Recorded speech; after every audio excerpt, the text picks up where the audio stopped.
नमस्कार सर्व विद्यार्थी मित्रांचं स्वागत आहे आपल्या Tikkar Marathi SSC and railway exam या युट्यूब चॅनलवर।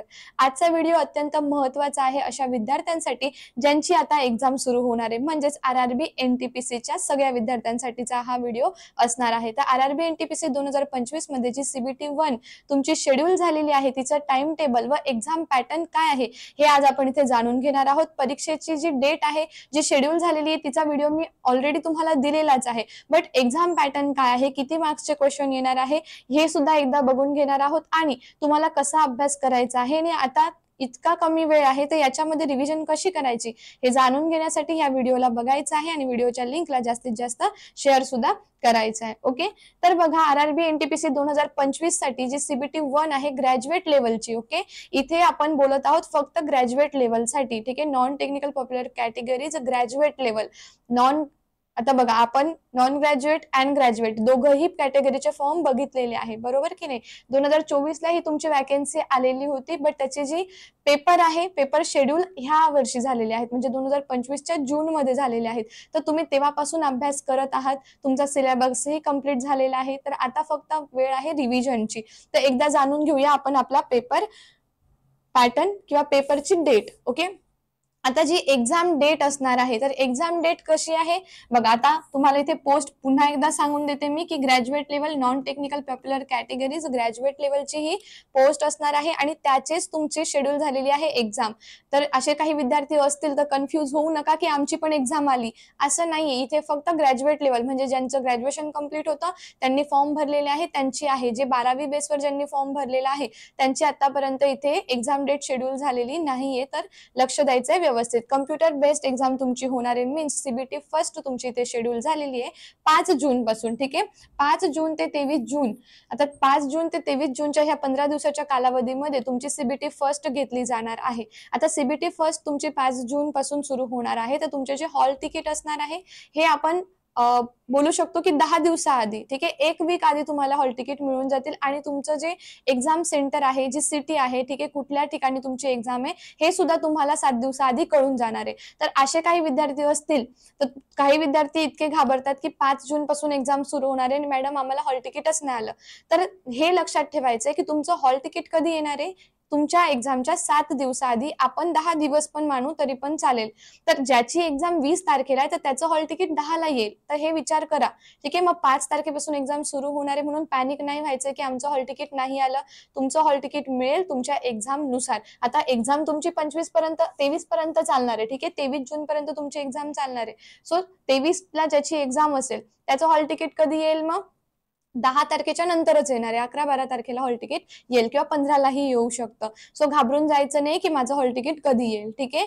तुम्हाला हॉल तिकीट सिटी वगैरे सगळं समजून जाणार आहे, कधी एक्झामच्या आधी 10 दिवस आधी, 7 दिवस आधी, 1 वीक आधी समजून जाणार, ठीक आहे। तर एक्झाम कधी असणार आहे 5 जून पासून। ओके, सीबीटी फर्स्ट असणार आहे, ही काय असणार आहे, कम्प्युटर बेस्ड एक्झाम आहे तुमची सीबीटी फर्स्ट। ओके, मग आता ही जी सीबीटी फर्स्ट आहे ही गाळणी एक्झाम असते, सगळ्यांना माहिती आहे। गाळणी एक्झाम म्हणजे तुम्ही किती फोकस आहात। आता याच्यामध्ये एएलपी मध्ये तुम्हाला जसं की निगेटिव्ह मार्किंग आहे तसं इथे पण आहे, तर तुम्ही कन्फ्यूज होऊन असं काही करायचं नाही की ज्याच्यामध्ये आपले मार्क्स कट होतील, ठीक आहे। इथेही तुमची 1/3 निगेटिव्ह मार्किंग आहे, तर तुमचे मार्क्स कट होतील असं काहीही करायचं नाहीये। 0.3 तुमची निगेटिव्ह मार्किंग आहे, तर व्यवस्थित अभ्यास करायचा आहे। जे क्वेश्चन तुम्हाला माहिती आहेत, कन्फर्म माहिती आहे, तुम्हाला कन्सेप्ट क्लिअर आहे, त्याचंच उत्तर द्यायचं आहे। असं नाहीये की तुक्के मारत सगळ्याचेच उत्तर द्यायचे, जे नाही माहिती त्याला तुम्ही सॉल्व्ह नाही करायचंय, ठीक आहे। आता जाणून घेऊया आपला exam pattern. Exam pattern for CBT first stage first काय असणार आहे, सेक्शन बघा मॅथमॅटिक्स आहे, रिझनिंग आहे आणि general awareness. Okay, general awareness मध्ये जीके अँड सायन्स दोघं पण, जीके जीएस यामध्ये ऍड होतं, यामध्ये करंट अफेअर्स सुद्धा ऍड आहे 40 मार्क्स साठी, म्हणजे सायन्स जीके, ठीक आहे, ज्याच्यामध्ये हिस्ट्री जिओग्राफी वगैरे येतं अँड करंट अफेअर्स, हे सगळं तुम्हाला 40 मार्क्स साठी इथे विचारलं जातं। देन आहे 30 मार्कासाठी मॅथमॅटिक्स, क्वेश्चन पण 30 आहे, मार्क्स सुद्धा 30 आहे। तसंच रिझनिंगचं पण आहे, क्वेश्चन पण 30 आहे, मार्क्स सुद्धा 30 आहे। जनरल अवेअरनेसचे मार्क्स पण 40 आहे आणि क्वेश्चन पण 40 आहे। ओव्हरऑल तुमचा हा होणार आहे 100 मार्काचा पेपर। टोटल तुमचे मार्क्स असणार आहे 100 आणि ज्याच्यासाठी तुम्हाला मिळणार आहे 90 मिनिटं। ओके, तर आता ह्या गोष्टी आपल्याला ऑलरेडी माहिती आहे, कारण आपले फॉर्म भरून बरेच दिवस झालेले आहे, बरेच महिने झालेत है ना। तर ह्या सगळ्या गोष्टी तुम्हाला पहिलेच माहिती आहे. आता 5 जून पासून एक्झाम सुरुवात होणार आहे, तर तुमच्याकडे टाईम कमी आहे. तर आता तुम्ही काय करणार? कसं काय एक्झामची तयारी करणार आहे? आतापर्यंत तुमचा 90% सिलेबस कंप्लीट झालेला आहे. आय होप की झालेलाच असणार आहे. कारण तुमची जी व्हॅकन्सी आली आहे, ती कधी आली होती? 2024 लाच येऊन गेलेली आहे, है ना? मग व्हॅकन्सी जेव्हा 2024 ला आलेली आहे, तर तुमचं एक्झामसाठी तयारी, प्रिपरेशन तुमचं कधी कंप्लीट झालेलं असेल?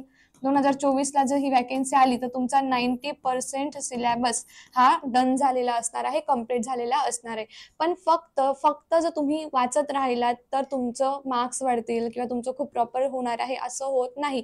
आतापर्यंत जितकं पण झालेलं आहे तुम्हाला, ठीक आहे, आतापर्यंत तुम्ही जितकाही अभ्यास केलेला आहे, जसं की मी तुम्हाला सायन्स शिकवते, ओके, मी तुम्हाला फक्त काय शिकवणार आहे? सायन्स. तर सायन्स, जी-के सगळं मिळून तुमचे किती मार्क्स होतात? 40 मार्क्स होतात, ओके. मग आता तुम्हाला काय करायचंय? सायन्स सब्जेक्टमध्ये तुम्हाला 3 सब्जेक्ट ऑलरेडीच माहिती आहे. बघा काय आहे? फिजिक्स, मराठीतून एक्झाम होणार आहे. काही विद्यार्थ्यांनी मराठीतले फॉर्म पण भरलेले. फिजिक्स, देन आहे केमिस्ट्री आणि नंतर आहे बायोलॉजी, ओके. तर ह्या तिघांचा अभ्यास तुमचा करून झालेला आहे. याच्यामध्ये काही तुमचे येतात 10 टॉपिक, ह्याच्यामध्ये पण येतात 8 टॉपिक, यामध्ये पण 10-11 टॉपिक तुमचे येतात. मग सगळेच्या सगळे वाचायचे किंवा आता ह्याच्यातले माझे 8 टॉपिक पैकी 6च टॉपिक झालेले आहेत मॅडम आणि एक्झामची डेट आली तर आता मी काय करू?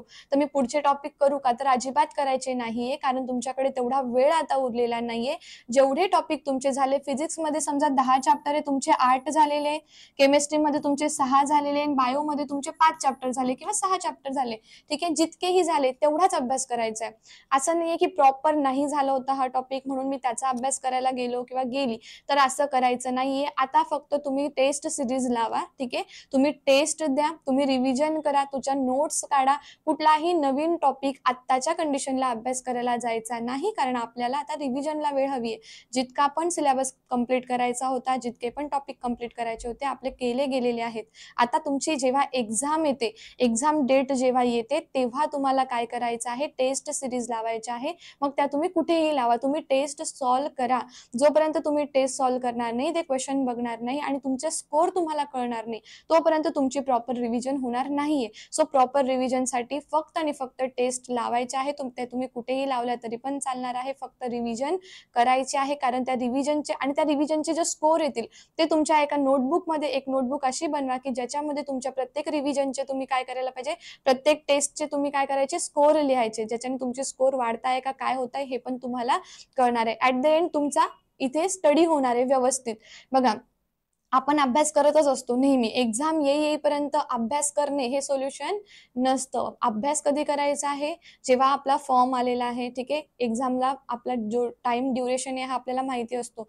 पण जेव्हा एक्झामची एक्झॅक्ट डेट येते ना, त्याच्या 8 दिवसाआधी, 10 दिवसाआधी, 15 दिवसाआधी, तेव्हा फक्त रिव्हिजन करायचे असते. काय करायचे असते? फक्त रिव्हिजन, फक्त टेस्ट सॉल्व्ह करणे आणि जे टॉपिक राहून गेलेले आहे, तर त्याला परत करायला जायचं नाही. जेवढे टॉपिक तुमचे झालेले आहेत, त्याच्यावरती रिव्हिजन करायचे.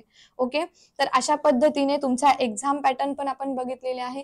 आता मॅथेमॅटिक्सचे 30 प्रश्न आहे, म्हणजे 30 पैकी 30 मला आलेच पाहिजे नाही. तुम्ही 30 पैकी 25 बरोबर सॉल्व्ह केले तरी पण चालणार आहे. फक्त निगेटिव्ह मार्किंग तुम्हाला नाही पडली पाहिजे, इतका तुमच्यात कॉन्फिडन्स हवा, ठीक आहे. आणि हे कधी होईल? जेव्हा तुम्ही काय करणार आहात? जेव्हा तुम्ही टेस्ट, ठीक आहे, जेव्हा पण तुम्ही स्वतःचा स्कोर बघणार, जेव्हा पण तुम्ही टेस्ट सॉल्व्ह करणार आहात, तेव्हा तुम्हाला हे कळणार आहे की 30 पैकी आपल्याला 30च पडत आहेत की 30 पैकी आपल्याला 20 पण नाही मिळत आहे. हे कधी कळेल? जेव्हा तुम्ही टेस्ट सॉल्व्ह कराल, ठीक आहे. तर अशा पद्धतीचा तुमचा एक्झाम पॅटर्न असणार आहे, ही तुमची स्ट्रॅटर्जी असणार आहे. याच्या पुढची एक्झामला पास करण्याची सीबीटी फर्स्ट ही नेहमी लक्षात ठेवा, गाळणी प्रक्रिया असते, ज्यामध्ये जे विद्यार्थी हुशार आहे किंवा ज्यांचा फोकस आहे अभ्यासावर, ते पण लक्षात येतं की निगेटिव्ह मार्किंग मध्ये मार्क्स जातच नाही त्या विद्यार्थ्यांचे.